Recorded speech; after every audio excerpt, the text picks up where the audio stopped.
ಕರ್ನಾಟಕ ರಾಜ್ಯ ಸರ್ಕಾರ 1 ವರ್ಷದ ಮಟ್ಟಿಗೆ ಗುಟ್ಕಾ ಪಾನ್ ಮಸಾಲ ಬ್ಯಾನ್ ಮಾಡಿ ಅಡಿಕೆ ಬೆಳೆಗಾರರಲ್ಲಿ ಇದು ಆತಂಕಕ್ಕೆ ಕಾರಣ ಆಗಿದೆ. ಕಾಂಗ್ರೆಸ್ ಸರ್ಕಾರದ ಆದೇಶ ಸ್ವಪಕ್ಷೀಯ ಶಾಸಕರ ಅಸಮಾಧಾನಕ್ಕೆ ಕಾರಣ ಆಗಿದೆ. ಇದು ರೈತ ವಿರೋಧಿ. ಯಾಕೆ ಇಂಥ ನಿರ್ಧಾರವನ್ನ ನಮ್ಮ ಗಮನಕ್ಕೆ ತರದೆ ತಗೊಳ್ಳಾಯಿತು ಅನ್ನುವಂಥ ಪ್ರಶ್ನೆಯನ್ನ ಮಾಡ್ತಾ ಇದ್ದಾರೆ. ಕಾಂಗ್ರೆಸ್ ಸರ್ಕಾರದ ಆದೇಶ ಸ್ವಪಕ್ಷೀಯ ಶಾಸಕರ ಅಸಮಾಧಾನಕ್ಕೆ ಕಾರಣ ಆಗಿದೆ. ನೇರವಾಗಿ ಮಾಧ್ಯಮಗಳ ಮುಂದೆ ಬಂದು ತಮ್ಮದೇ ಪಕ್ಷ ತಮ್ಮದೇ ಸರ್ಕಾರದ ನಿರ್ಧಾರದ ವಿರುದ್ಧ ಆಕ್ರೋಶವನ್ನು ವ್ಯಕ್ತಪಡಿಸ್ತಾ ಇದ್ದಾರೆ. ವಿರೋಧ ಪಕ್ಷಗಳಂತೂ ಇದು ರೈತರ ವಿರೋಧಿ ನೀತಿ ಅಂತ ಮುಗಿಬಿದ್ದಿವೆ. ಗುಟ್ಕಾ ಗದ್ದಲದ ಕಂಪ್ಲೀಟ್ ಕವರೇಜ್ ಇಲ್ಲಿದೆ ನೋಡಿ.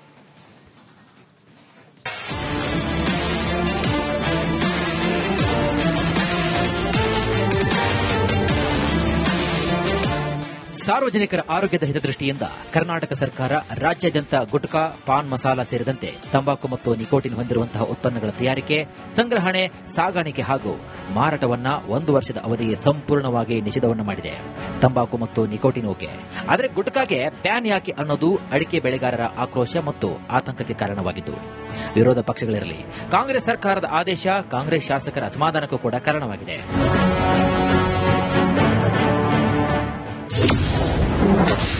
ಕರ್ನಾಟಕದಲ್ಲಿ ಗುಟ್ಕಾ ಬ್ಯಾನ್, ಅಡಿಕೆ ಬೆಳೆಗಾರರಿಗೆ ಆತಂಕ. ಕಾಂಗ್ರೆಸ್ ಸರ್ಕಾರದ ಆದೇಶಕ್ಕೆ ಕೈ ಶಾಸಕರಿಂದಲೇ ವಿರೋಧ.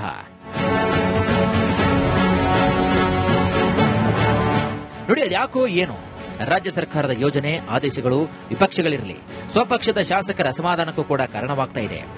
ಅದರಲ್ಲೂ ರಾಜ್ಯದ ರೈತರ ವಿಚಾರದಲ್ಲೇ ಪದೇ ಪದೇ ಎಡವಟ್ಟುಗಳಾಗ್ತಿವೆ. ಬಿಡದಿ ಟೌನ್ಶಿಪ್ ಯೋಜನೆ ಪರ ವಿರೋಧ ಕಾಂಗ್ರೆಸ್ ಪಕ್ಷದೊಳಗೆ ಚರ್ಚೆಯಾಗಿದ್ದು ಹಳೆಯ ವಿಷಯ. ಈಗ ಹೊಸ ವಿಚಾರ ಏನಪ್ಪಾ ಅಂದ್ರೆ ರಾಜ್ಯದಲ್ಲಿ 1 ವರ್ಷದ ಮಟ್ಟಿಗೆ ಗುಟ್ಕಾ ಬ್ಯಾನ್ ಮಾಡಿರೋದು. ರಾಜ್ಯದಲ್ಲಿ ಗುಟ್ಕಾ ಬ್ಯಾನ್ ಅನ್ನೋ ವಿಚಾರ ಅಂಗಡಿ ಮಾಲೀಕರ ಕಿವಿಗೆ ಬೀಳ್ತಾ ಇದ್ದಂತೆ ಸಿಕ್ಕಷ್ಟು ಗುಟ್ಕಾ ಪಾನ್ ಮಸಾಲ ಖರೀದಿಗೆ ಹೋಲ್ಸೇಲ್ ಅಂಗಡಿಗಳ ಬಳಿ ಮುಗಿಬಿದ್ದಿದ್ರು ಜನ. ಕೊಪ್ಪಳದ ಆಜಾದ್ ಸರ್ಕಲ್ನಲ್ಲಿ ವ್ಯಾಪಾರಿಗಳು ಮೂಟೆಗಟ್ಟಲೆ ಗುಟ್ಕಾ ಖರೀದಿಸಿದ್ದಾರೆ.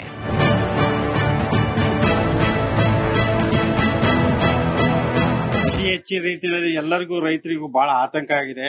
ನಾವು ಡ್ಯಾಮ್ಕೋಸ್ ಸಂಸ್ಥೆಯ ಸಂಸ್ಥಾಪಕ ಅಧ್ಯಕ್ಷರು ಮತ್ತು ಇಲ್ಲಿ ಅಡಿಕೆ ವರ್ತಕರಾಗಿರೋದ್ರಿಂದ ನಮಗೆ ಈಗ 2 ದಿವಸದಿಂದ 3 ದಿವಸದಿಂದ ದೊಡ್ಡ ಆಘಾತನ ಕಾಣಿತು, ಏರಿಳಿತಗಳ ಕಾಣಿತು, ವ್ಯವಹಾರದಲ್ಲಿ ಅತಂತ್ರ ಸ್ಥಿತಿ ಆಯಿತು. ಅಡಿಕೆ ರೈತರಲ್ಲಿ ಅವೇ ಒಂಥರ ಅವ್ರು ಈಗ ಅಡಿಕೆ ಏನ್ ಮಾಡಕಪ್ಪ ಮುಂದೆ, ಗುಟ್ಕಾ ಬ್ಯಾನ್ ಆಗೈತಿ, ಇದಾಗೈತಿ, ಅಡಿಕೆ ನಾವ್ ಎಲ್ಲಿ ಮಾರ್ಬೇಕು ಅನ್ನೋ ಒಂದು ಸಂದಿಗ್ಧ ಪರಿಸ್ಥಿತಿನೂ ನಿರ್ಮಾಣ ಆಯ್ತು.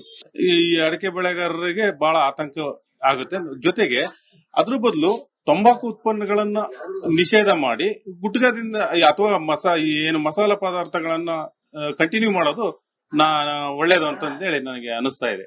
ಈ ಅಡಿಕೆ ನಿನ್ನೆ ಮೊನ್ನೆದಲ್ಲದ ಸುಮಾರು ವರ್ಷಗಳ ಇತಿಹಾಸ ಇದೆ. ಪೂಜೆ ಪುನಸ್ಕಾರಗಳಿಗೂ ಆಮೇಲೆ ದಿನನಿತ್ಯ ಕೂಲಿ ಕಾರ್ಮಿಕರು ಅಡಿಕೆಯಲ್ಲಿ ಹಾಕ್ಯಂತಿದ್ದಾರೆ. ಅದಕ್ಕೆ ಗುಟ್ಕಾಕ್ಕೆ ಏನು ಅಡಿಕೆ ಜೊತೆ ಮಿಕ್ಸ್ ಮಾಡಿ ವಿಷಕಾರಕ ಅಂಶಗಳನ್ನ ಏನ್ ಮಿಕ್ಸ್ ಮಾಡ್ತಾರಲ್ಲ ಅದ್ರ ಬಗ್ಗೆ ಕ್ರಮ ತಗೋಬೇಕು. ಏಕೆ ಗುಟ್ಕಾ ನಿಷೇಧ ಮಾಡಿದ್ರೆ ನಮ್ಮ ರೈತರಿಗೆ ಕಂಗಾಲಾಗ್ತಿದ್ದಾರೆ.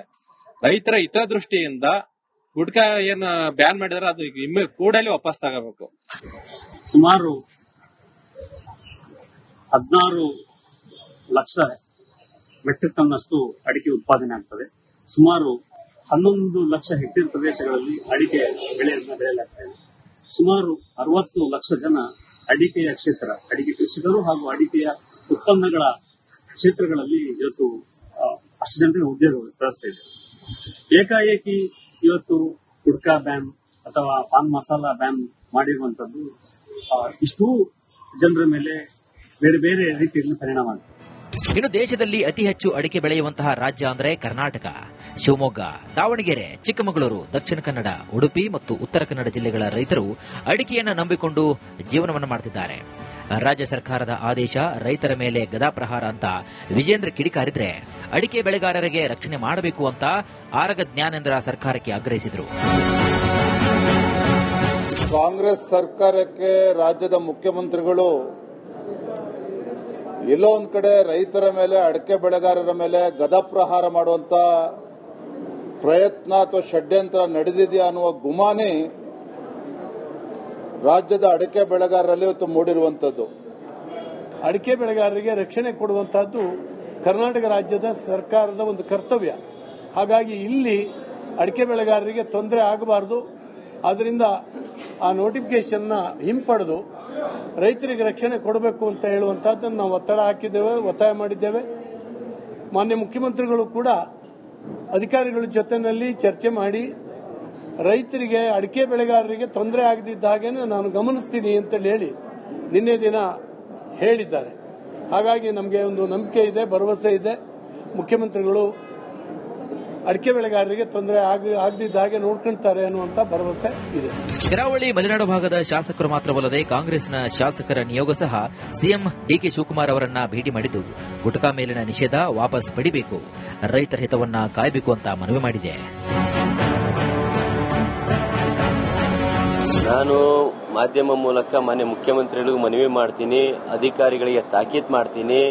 ಅಂತ ಅಡಿಕೆ ಅಥವಾ ಆಹಾರ ಪದಾರ್ಥಗಳು ಏನು ಈಗ ಅಡಿಕೆ ಕ್ಷೇತ್ರದಿಂದ ನಾವೆಲ್ಲ ಸ್ಪರ್ಧಿಸುವಂತ ಶಾಸಕರಿದ್ದೀವಿ, ನಮ್ಮ ಗಮನಕ್ಕೆ ತಂದು ಚರ್ಚಿಸಿ ಕ್ರಮಗಳನ್ನ ಕೈಗೊಳ್ಳಬೇಕಾಗ್ತದೆ. ಏಕಾಏಕಿ ಅಧಿಕಾರಿಗಳೇ ಆಗಲಿ ಯಾರೇ ಆಗಲಿ ನಮ್ಮ ಗಮನಕ್ಕೆ ಬಾರದೇ ಯಾವುದೇ ತರಹದ ಒಂದು ನಿರ್ದೇಶನ ಕೊಡಬಾರದಂತ ಈ ಮೂಲಕ ಸರ್ಕಾರಕ್ಕೂ ಹಾಗೂ ಮುಖ್ಯಮಂತ್ರಿಗಳು ಮನವಿ ಮಾಡ್ತೀನಿ. ಹೌದು, ಅರ್ಗ ಜಾನೇಂದ್ರ ಅವರು ಮತ್ತು ಪುತ್ರ ಅಶೋಕ್ ರೈ ಅವರು ಈಗ ಶಿವಮೊಗ್ಗ ಭಾಗದಲ್ಲಿ, ಮಂಗಳೂರು ಭಾಗದಲ್ಲಿ ಈಗ ಜಾಸ್ತಿ ಅಡಿಕೆ ವ್ಯಾಪಾರಸ್ಥರು ಜಾಸ್ತಿ. ನಾವು ಕೂಡ ರಾಜ್ಯದ ಅಡಿಕೆ ಬೆಳೆಗಾರರಿಗೆ ಮತ್ತು ಅಡಿಕೆ ಮಾರಾಟಗಾರರಿಗೆ ತೊಂದರೆ ಆಗದ ರೀತಿಯಲ್ಲಿ ನಾವು ಕ್ರಮ ಕೈಗೊಳ್ತೇವೆ. ಅಲ್ಲ, ಒಂದ್ ಕಡೆ ರಾಜ್ಯ ಸರ್ಕಾರನೇ ಈ ರೀತಿಯಾಗಿ ಕ್ರಮ ಕೈಗೊಳ್ಳುತ್ತೆ, ಮತ್ತೊಂದ್ ಕಡೆ ಜನಪ್ರತಿನಿಧಿಗಳು ಈ ರೀತಿ ಗುಟ್ಕವನ್ನು ಬ್ಯಾನ್ ಮಾಡಬೇಡಿ ಅಂತ ಹೇಳ್ತಾರೆ. ಸಾರ್ವಜನಿಕ ವಲಯದಲ್ಲಿ ಆಕ್ರೋಶ ಕೇಳಿ ಬರ್ತಾ ಇದೆ ಸರ್.